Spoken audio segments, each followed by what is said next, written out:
Testing of Hyundai HGN40 air circuit breaker.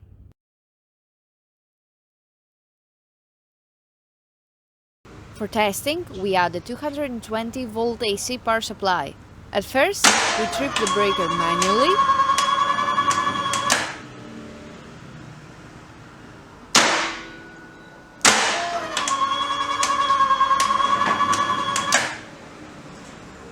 Then we trip the breaker with the help of the UVT.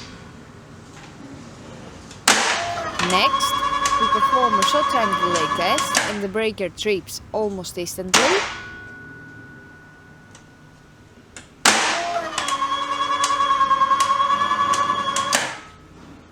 And lastly, we perform a long time delay test, and after about 15 seconds, the breaker trips.